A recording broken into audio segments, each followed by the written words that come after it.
In 2016, on the dry slopes of the Sahara Desert, a team of German engineers built towering mesh frames, each over 6 meters high, to capture moisture. At altitudes above 2,000 meters, tiny mist droplets formed on the nets, slowly collecting into streams of cool, drinkable water. Once a rare luxury in this arid land. But what drove the Germans all the way to Africa to stretch nets across the mountains?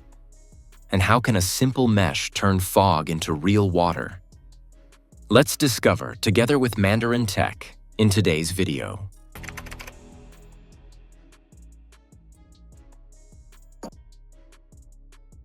For decades, the anti-Atlas region in southern Morocco has been nearly forgotten, trapped between the dry winds of the Sahara Desert. Rain falls only a few times a year, and the dry season can last for hundreds of days. Groundwater is dwindling, while the remaining wells are salty and full of minerals, undrinkable for humans. Around 60% of the population has no running water at home. Every morning, women and children walk several kilometers across rocky slopes just to bring back a few jugs of water from the valley below.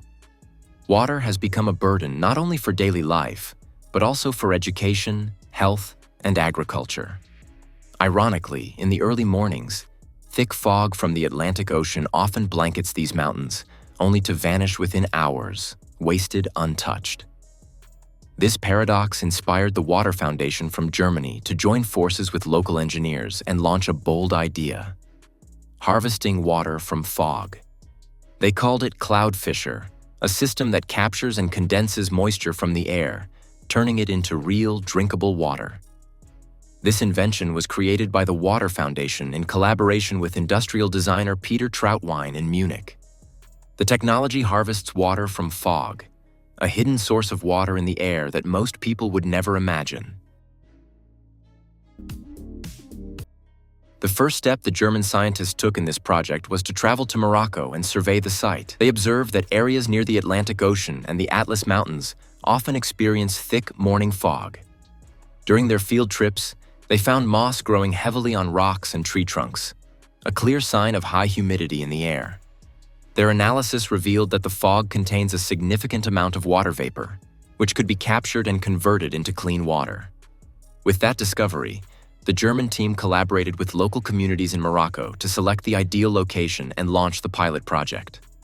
For 18 months, the team tested many types of nets before finally choosing a special 3D mesh that provided the best water harvesting efficiency.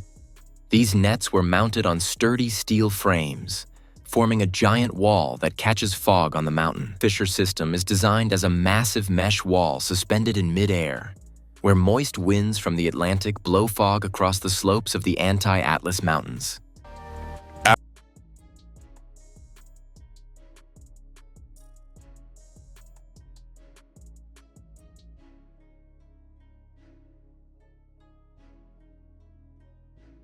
After carefully surveying the terrain and wind patterns, the German engineers began preparing the foundation for the fog collecting system. They hired local workers familiar with the harsh soil and climate to dig large pits nearly a meter deep for the steel support posts. These pits would anchor the mesh frames, keeping them stable against the strong winds blowing in from the Atlantic. On the rugged, rocky slopes, engineers and villagers carried heavy steel frame pieces step by step to the installation site as cold winds swept in. Once the frame was lifted upright, they held each post firmly while teammates locked the joints and tightened bolts, securing the structure into solid rock to withstand desert winds. Higher up, workers wearing safety harnesses climbed ladders to hang each 3D mesh panel on the steel frame, carefully adjusting every strand to form a massive fog-catching wall across the mountaintop. At the heart of the system is a double-layer 3D mesh made from ultra-durable polyethylene, resistant to UV radiation, corrosion, and extreme temperature swings between day and night. The two layers are stretched parallel, creating millions of tiny gaps where fog droplets get trapped as they pass through. Once the mesh captures the fog, it needs proper channels to collect every drop.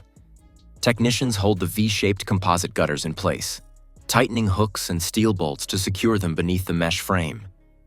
Every connection is carefully adjusted to ensure all condensed droplets flow directly into the gutters and through the collection pipes without losing a single drop. Each connection point is checked again to make sure the gutters remain firmly attached even under strong winds.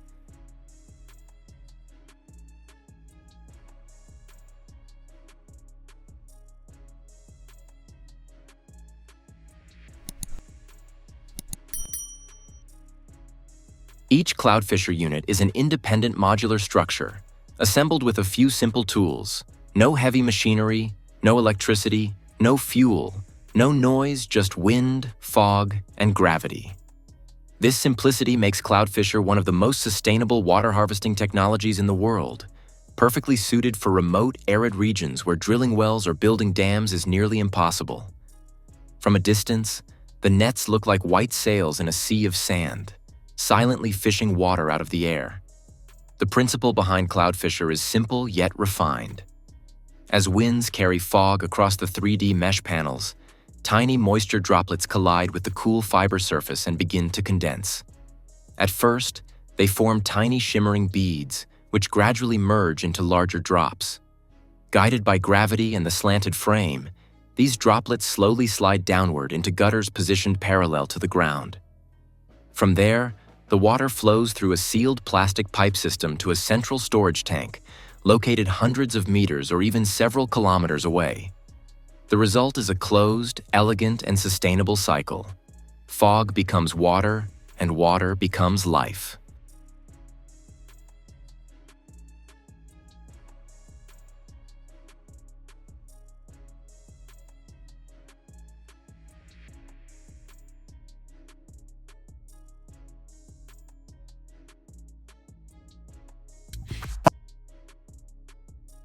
On average, a system with about 10 Cloudfisher panels can collect between 600 and 1,000 liters of water per day, enough to supply an entire village with all its daily needs, even during the hottest, driest months when temperatures soar above 40 degrees Celsius and the sky is completely cloudless. The Cloudfisher continues to pull in clear droplets, providing clean water for thousands living in the scorching desert. According to local residents, they used to spend 3 to 4 hours every day just to collect 20-25 liters of water, barely enough for a family's daily needs. Now, with the Cloudfisher system, they simply turn on a tap and have water for cooking, washing, bathing, and even watering plants, something once unimaginable in the desert. However, fog water isn't free. The German team turned it into a sustainable business model.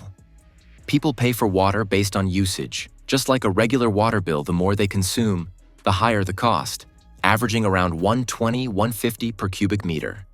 This approach helps prevent waste and encourages responsible use of precious water resources in such an extremely dry environment. For people in the lowest income groups who can't afford anything else, life is still hard. They walk nearly 3 miles every day to collect river water outside the remote mountain areas of Morocco, scooping up contaminated water from hand-dug pits, knowing it's unsafe but having no other option. They carry heavy jerry cans, almost 20 kilograms each, strapped to their backs, taking slow, exhausting steps to bring water home for their families. Back to the Cloudfisher system. From spring 2016 to the end of 2018, the German team completed the largest fog harvesting installation in the world, located in Morocco, with more than 1,090 square meters of 3D mesh.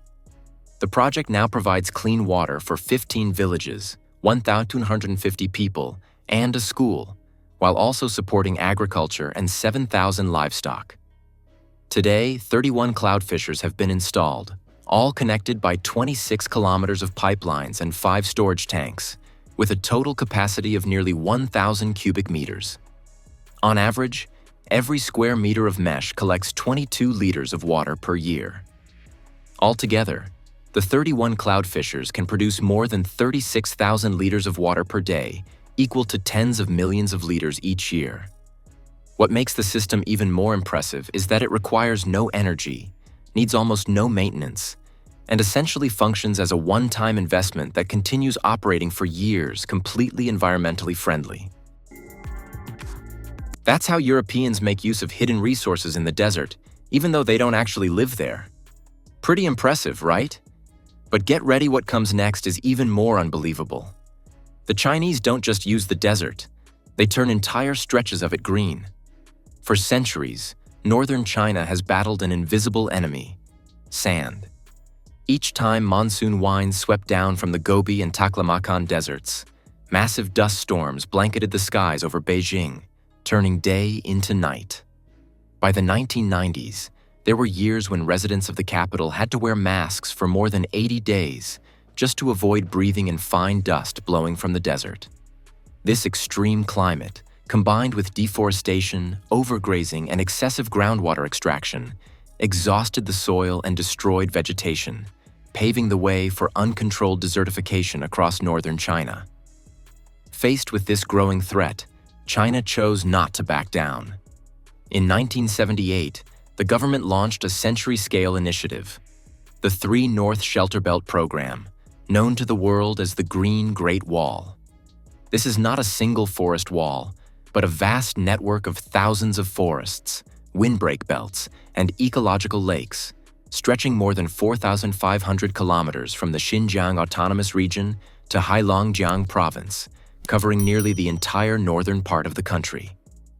The goal: to plant 35 million hectares of new forest by 2050, increasing forest coverage from just 10% in 1949 to over 25% today. It is considered the largest human-made project ever built on land, not with concrete or steel, but with determination and the color green of life itself. From here, humanity's dream of reviving dead lands truly began.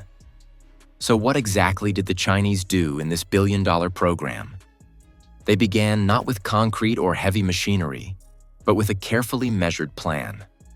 Across the Taklamakan Desert, engineers surveyed the terrain using satellite mapping and drones to analyze dune movement and wind direction.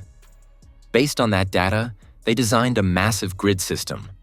Straw checkerboards laid diagonally across the sand, each square about 20 by 20 feet. Across the burning dunes of western China, straw is spread in neat geometric patterns. From above, the land looks like a gigantic checkerboard of golden squares stretching to the horizon. Yet behind that simple image lies a massive engineering operation complex, expensive, and carried out under brutal conditions. Millions of pounds of straw are transported hundreds of miles into the desert, where vehicles often sink into soft sand and paved roads don't exist. Once on site, teams of workers dig shallow trenches and place bundles of straw into precise grid lines. Under the relentless sun, with temperatures rising above 49 degrees and no shade in sight, every movement feels like a battle against heat and exhaustion. Still, thousands of workers persist. Each grid of straw is more than a barrier. It is the foundation for life to return. The woven pattern stabilizes shifting dunes, slows the wind, and creates microzones where moisture can linger long enough for planting to begin. Once the grid is in place, mechanical augers and planting machines drill small holes at the center of each square, preparing the soil for drought-resistant species such as saxaul, desert poplar, and red willow. Seedlings carefully nurtured in nurseries are transplanted into each hole, positioned so that fragile roots settle just below the surface, where the straw shields them from scorching sun and shifting sand. Workers add measured amounts of water and compact the soil around the base to ensure roots make full contact with the moist layer beneath. As weeks pass, the protective grid continues its work. The straw keeps the surface cooler, reduces evaporation, and prevents fine sand from eroding around seedlings. Over time, the straw decomposes through wind, dew, and microorganisms, turning into an organic blanket rich in nutrients. This natural fertilizer feeds developing root systems, helping them extend deeper into stable soil layers. What began as a few fragile seedlings slowly evolves into a living network of vegetation, a green framework that anchors dunes and begins the long process of reclaiming the desert. So, you've discovered from the fog-catching nets of Europe to the forests growing in the deserts of Asia, technology is quietly rewriting the future of the world's driest lands. And that's just the beginning. See you on the next Mandarin Tech journey. where each story opens a new perspective on the power of humans and science.